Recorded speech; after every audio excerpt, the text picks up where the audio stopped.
বৃষ্টির দুর্ভোগ কিছুটা কাটলেও স্বস্তি নেই নিত্যপণ্যের বাজারে। দাম বেড়ে যাওয়ায় নতুন করে চাপে পড়েছেন সাধারণ ক্রেতা।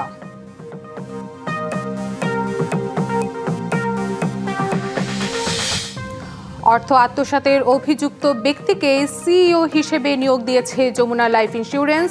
অনিয়ম, দুর্নীতি আর চরম আস্থাহীনতায় দেশের বীমা খাত।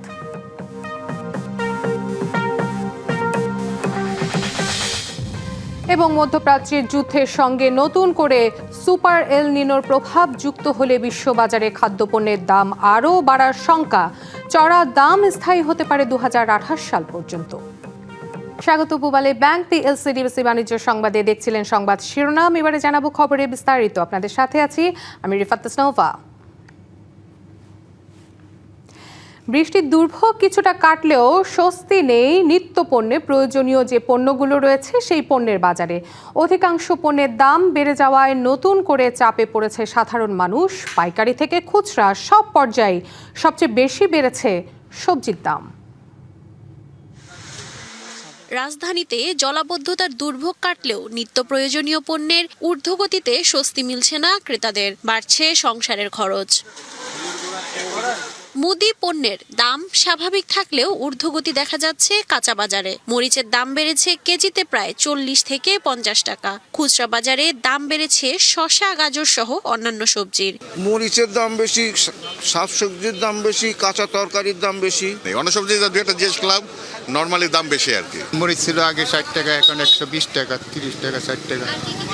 ওই যে করলার দাম বেশি, তারপরে বেগুনের দাম বেশি। মাছের দাম বেড়েছে কেজিতে 10 থেকে 20 টাকা। এদিকে ডিমের দাম হালিতে 4 টাকা বেড়ে বিক্রি হচ্ছে 45 টাকা। শঙ্কা দেখা দিয়েছে মোটা চালের দাম বৃদ্ধি নিয়ে।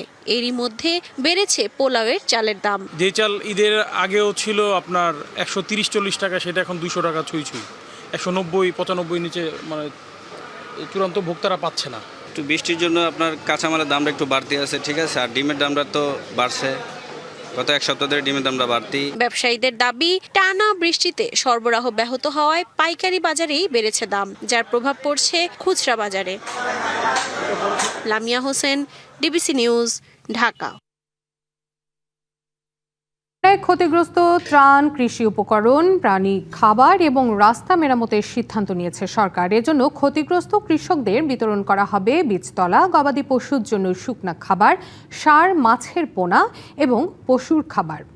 সচিবালয়ে স্থানীয় সরকার এবং পল্লী উন্নয়ন মন্ত্রী মির্জা ফখরুল ইসলাম আলমগীরের সভাপতিত্বে অনুষ্ঠিত আন্তঃমন্ত্রণালয় বৈঠকে এ সিদ্ধান্ত হয়। পরে সংবাদ সম্মেলনে এসব কথা জানান মন্ত্রীরা। বন্যা কবলিত এলাকায় স্বাস্থ্য বিভাগের সবার ছুটি বাতিল করা হয়েছে। আর দুর্যোগ ও ত্রাণ মন্ত্রী জানান, বন্যা পুনর্বাসনে কাজ করছে সরকার। আমরা আশা করি যে সঠিক খবরটা যদি প্রচারিত হয়, এটা দায়িত্বশীল জায়গা থেকে শহরে আসলে দায়িত্ব নেওয়া উচিত। এখন পর্যন্ত 54 জন মানুষ মারা গেছেন। সারা দেশে আশ্রয় প্রদান করার জন্য 1049টি আশ্রয় কেন্দ্র খোলা হয়েছে। মোট 38,422 জন লোক আশ্রয় গ্রহণ প্যাকেজ প্রণোদনা দেওয়া হবে যাতে বীজতলাগুলো তারা তৈরি করতে পারে এবং তারা পরবর্তীতে স্বাভাবিকভাবে কৃষি কাজগুলো করতে পারে। আরএফএল ওয়াট্রো, যত্নে রাখতে চান ইনসেক্ট রিপেলেন্ট মাস্টার ব্যাচ যুক্ত আরএফএল ওয়াট্রো, কাপড় যত্নে রাখার number 1 solution. Bangladesh financial intelligence unit বা বিএফআইইউর তদন্তে বিপুল অর্থ আত্মসাতে অভিযুক্ত ব্যক্তিকে সিইও নিয়োগ দিয়েছে যমুনা লাইফ ইন্স্যুরেন্স। অভিযুক্ত অজিত চন্দ্র আইচ সোনালী লাইফ ইন্স্যুরেন্সে সিইও থাকাকালে 350 কোটি টাকা লুট হয়। এর মধ্যে 150 কোটি টাকার বেশি লোপাটে তার সংশ্লিষ্টরা পায় গোয়েন্দারা। এছাড়া প্রোগ্রেসিভ এবং সন্ধানী লাইফ ইন্স্যুরেন্সে দায়িত্ব পালনকালে ভয়াবহ আর্থিক জালিয়াতিতে অভিযুক্ত এই কর্মকর্তা। গ্রাহকের বীমার অর্থ পরিশোধে ব্যর্থতা, সীমাহীন অনিয়ম, দুর্নীতি আর আইনি দুর্বলতার কারণে চরম আস্থাহীনতায় দেশের বীমা খাত। এমন পরিস্থিতি থেকে উত্তরণে যখন সংস্কারের আলোচনা চলছে, তখন বিপুল অর্থ কেলেঙ্কারি ও সীমাহীন দুর্নীতিতে অভিযুক্ত ব্যক্তিকে প্রধান নির্বাহী কর্মকর্তা নিয়োগ দিল যমুনা লাইফ ইন্স্যুরেন্স। প্রতিষ্ঠানটিতে অজিত চন্দ্র আইচ অতিরিক্ত ব্যবস্থাপনা পরিচালক হিসেবে নিয়োগ পেয়ে প্রধান নির্বাহী কর্মকর্তার দায়িত্বও পালন করছেন। 3 মাসের মধ্যে নিয়ন্ত্রক সংস্থার অনুমোদনের বাধ্যবাধকতা থাকলেও 6 মাসেও মেলেনি অনুমোদন, অথচ এমডির ফাইলে স্বাক্ষর করে যাচ্ছেন হরহামেশাই, নিচ্ছেন বেতন ভাতাও। এমন অভিযোগ যমুনা লাইফ সংশ্লিষ্টদের। যে কোম্পানিতে আমি জব করতাম, অনুসন্ধানে জানা যায় অতীতে কাজ করা প্রতিটি প্রতিষ্ঠানে দুর্নীতিতে জড়িয়েছেন অজিত চন্দ্র। সন্ধানী লাইফের প্যাড ব্যবহার এবং স্বাক্ষর জালিয়াতির মাধ্যমে নানামুখী অনিয়মে জড়ান এই কর্মকর্তা। সোনালী লাইফেও একই ধরনের স্বাক্ষর জালিয়াতির অভিযোগ তার বিরুদ্ধে। যেহেতু আমার সাইডে জাল হয়েছে, আমার একটা বিএফকেসি আমি জবাব দিচ্ছি। প্রোগ্রেসিভ লাইফে সিইও থাকাকালে জালিয়াতির মাধ্যমে 10 লাখ টাকা হাতিয়ে নেন অজিত চন্দ্র। তদন্তে তাকে ওই পরিমাণ অর্থ জরিমানা করা হয়। পরে সোনালী লাইফের সিইও হয়ে আরও বড় দুর্নীতিতে নাম লেখান বিতর্কিত এই কর্মকর্তা। 350 কোটি টাকা আত্মসাতের ঘটনায় তার নাম উঠে আসে বিএফআইউর প্রতিবেদনে। 150 কোটি টাকার বেশি অর্থ লোপাটে সিইও হিসেবে তার সরাসরি সংশ্লিষ্টতা চিহ্নিত করেন আর্থিক গোয়েন্দারা। সোনালী লাইফে পরিবারের সদস্য ও বন্ধুবান্ধবদের সমন্বয়ে একটি দুর্নীতির সিন্ডিকেট গড়েন অজিত। বিভিন্ন সময় দুর্নীতির কারণে তার স্বজনদের চাকরিচ্যুতির পাশাপাশি মামলার আসামিও করা হয়। প্রতিষ্ঠানটিতে আইডিআরে প্রশাসক নিয়োগের পর অজিত সিন্ডিকেটে নিপীড়িত কর্মকর্তাদের আন্দোলনের মুখে বিদায় নিতে হয় তাকে। তবে এসব বিষয়ে তিনি ক্যামেরার সামনে কথা বলতে রাজি হননি। আপনি ওটা রাখেন, না আমি এটা কিছু করছি না। না ওইদিকে রাখেন। বিমা খাতে স্বচ্ছ ও সৎ লোকের অভাব থাকায় বাধ্য হয়ে অজিত চন্দ্রকে নিয়োগ দেওয়া হয়েছে বলে জানান যমুনা লাইফের চেয়ারম্যান বদরুল আলম খান। তিনি অভিযোগ করেন দীর্ঘ সময় ধরে সিইও নিয়োগের অনুমোদনের সিদ্ধান্ত আটকে রেখেছে নিয়ন্ত্রক সংস্থা আইডিআরএ। তবে এসব বিষয়ে ক্যামেরার সামনে কথা বলেননি তিনি। আইডিআরএ এর মুখপাত্র বলছেন অজিতের বিরুদ্ধে অভিযোগ পরীক্ষা করে দেখছে নিয়ন্ত্রক সংস্থা, শিগগিরই আসবে সিদ্ধান্ত। আইডিআরএর অনুমোদনে তো একটু সময় লাগে। ওনার ব্যাপারে বেশ কিছু অভিযোগ আমাদের মনে হয় কর্তৃপক্ষ পেয়েছেন, সেইটা মনে হয় একটু যাচাই বাছাই করার জন্য এই সময়টা লাগছে। যমুনা লাইফের বর্তমান পর্ষদের অনিয়ম দুর্নীতি অব্যাহত রাখতেই দুর্নীতিগ্রস্ত ব্যক্তিকে সিইও নিয়োগ করা হয়েছে এমন অভিযোগ প্রতিষ্ঠানটির গ্রাহকদের। রেদওয়ানুল হক, ডিবিসি নিউজ, ঢাকা। ওয়ান ব্যাংকের 27তম প্রতিষ্ঠাবার্ষিকী উপলক্ষে স্বেচ্ছায় রক্তদান এবং থ্যালাসেমিয়া সচেতনতা কর্মসূচির আয়োজন করা হয়, যেখানে ব্যাংকটির কর্মকর্তারা অংশ নেন। বাংলাদেশে প্রতিবছর হাজারো শিশু থ্যালাসেমিয়ায় আক্রান্ত হচ্ছে। এর প্রতিরোধে বাংলাদেশ থ্যালাসেমিয়া ফাউন্ডেশন এবং ওয়ান ব্যাংক যৌথ এই কর্মসূচির আয়োজন করে। কর্মসূচির অংশ হিসেবে আয়োজন করা হয় স্বেচ্ছায় রক্তদান, নিরাপদ রক্ত সঞ্চালন, বাহক পরীক্ষা সহ বিভিন্ন সচেতনতামূলক পর্বের, যেখানে বিশেষজ্ঞরা জানান থ্যালাসেমিয়ার প্রকোপ কমিয়ে আনা সম্ভব সচেতনতা আর প্রতিরোধের মাধ্যমে।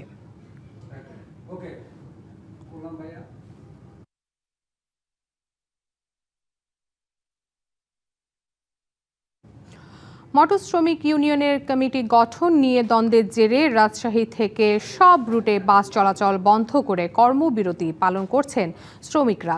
সকাল থেকে রাজশাহীর সকল রুটের বাস চলাচল বন্ধ করে দেয়া হয়। হঠাৎ করে বাস বন্ধ হওয়ায় চরম ভোগান্তিতে পড়েছেন যাত্রীরা। অগ্রিম টিকিট কাটা থাকলেও গন্তব্যে যেতে পারছেন না তারা। শ্রমিকরা জানান, শ্রমিক ইউনিয়নের কমিটি নির্বাচন করতে গতকাল দুপুরে জেলা প্রশাসকের কার্যালয়ে নির্বাচন কমিশন গঠনের জন্য সভার আয়োজন করা হয়। এ সময় মালিকপক্ষের প্রতিনিধির নাম প্রস্তাব করায় প্রতিবাদ জানান শ্রমিকরা। এ নিয়ে দ্বন্দ্বের জেরে এই সভা প্রত্যাখ্যান করে কর্মবিরতির ঘোষণা দেয় শ্রমিক পক্ষ।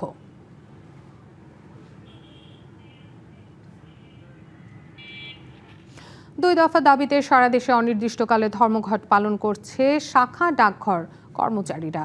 চলতি মাসের 6 তারিখ থেকে শুরু হওয়া এই কর্মসূচির কারণে জেলার বিভিন্ন এলাকায় ডাক সেবা ব্যাহত হচ্ছে। সকালে পটুয়াখালী সার্কিট হাউস প্রাঙ্গণ থেকে একটি বিক্ষোভ র্যালি বের করা হয়। র্যালিটি শহরের প্রধান সড়ক ঘুরে জেলা প্রশাসকের কার্যালয়ের সামনে গিয়ে শেষ হয়। সেখানে সংক্ষিপ্ত সমাবেশে আন্দোলনের দাবিগুলো তুলে ধরেন নেতারা। সরকারি কাজ করলেও সরকারি সুযোগ সুবিধা না পাওয়ার অভিযোগ করেন তারা। বৈষম্যহীন বাংলাদেশ করার স্বার্থে ন্যায্য দাবি বাস্তবায়নের দাবি তাদের।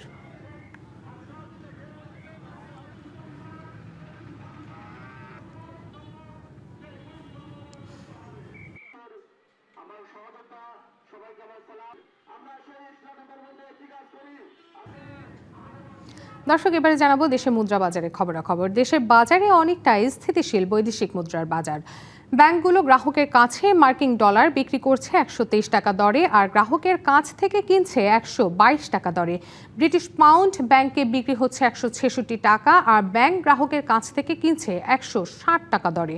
প্রতি ইউরো ব্যাংক বিক্রি করছে 147 টাকা এবং কিনছে 143 টাকায়। কানাডিয়ান ডলার বিক্রি হচ্ছে 90 আর ব্যাংক কিনছে 85 টাকায়। অস্ট্রেলিয়ান ডলার বিক্রি 88 টাকা আর ক্রয় 83 টাকা করে। এছাড়াও দেশের ব্যাংকগুলোতে সৌদি রিয়াল বিক্রি হচ্ছে 32 টাকা 70 পয়সা, আর ব্যাংকগুলো গ্রাহকের কাছ থেকে কিনছে 31 টাকা 50 পয়সা দরে। আজ ইউএই দিরহাম বিক্রি হচ্ছে 33 টাকা 30 পয়সা, আর ব্যাংক কিনছে 31 টাকা 50 পয়সা দরে।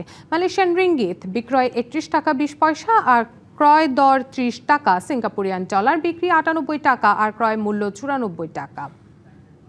এবং ব্যাংক থেকে গ্রাহক ভারতীয় রুপি কিনতে পারবেন 1 টাকা 25 পয়সা দরে, আর ব্যাংকে বিক্রি করলে পাওয়া যাবে 1 টাকা 45 পয়সা দর।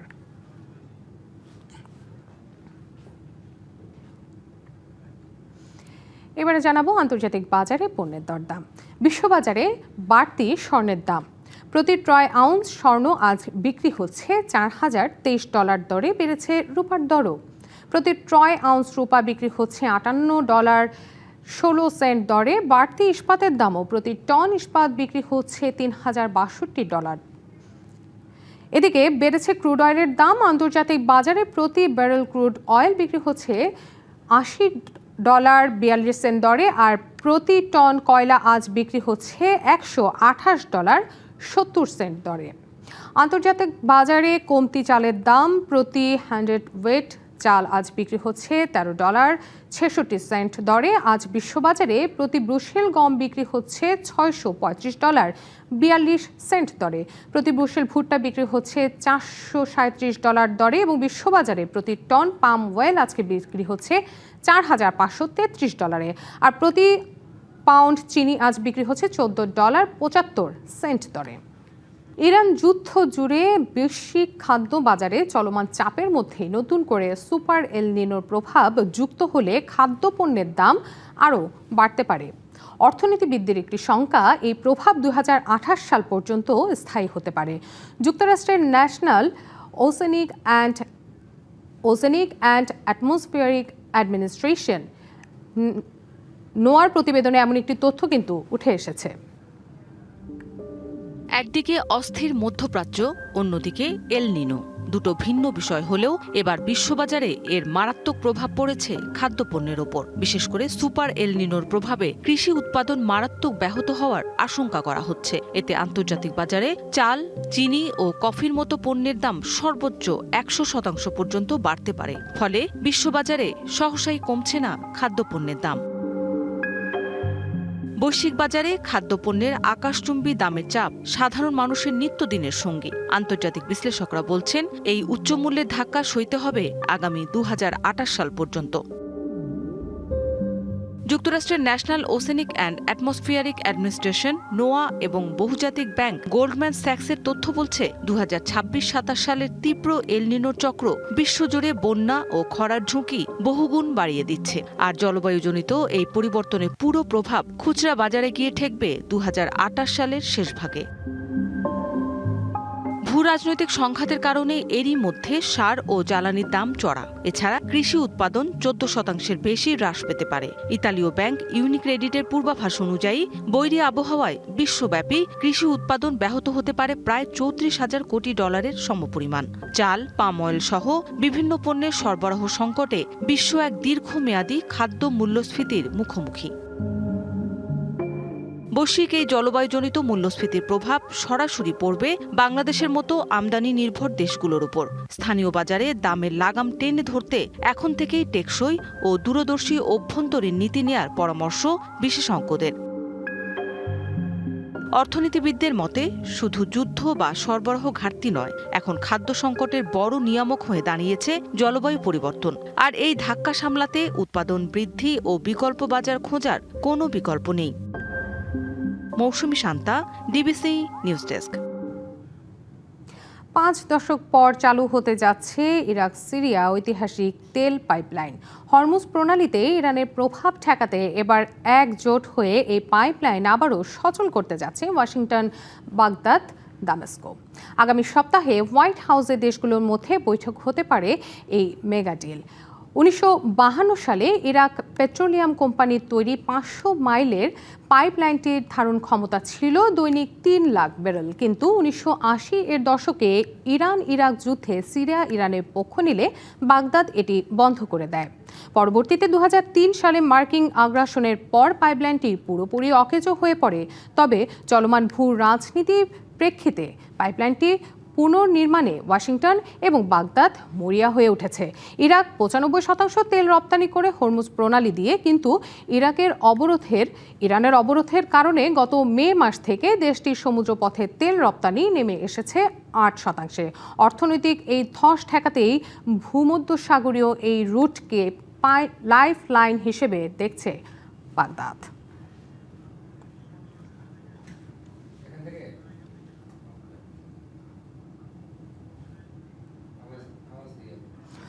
পূবালী ব্যাংক পিএলসি ডিবিসি বাণিজ্য সংবাদে এই ছিল এখনকার মতো। ডিবিসি নিউজের সংবাদগুলো পড়তে ভিজিট করুন dbcnews.tv আর ভিজিট করুন ডিবিসি নিউজের ফেসবুক পেজ এবং ইউটিউব চ্যানেলে। ডিবিসির সঙ্গেই থাকুন।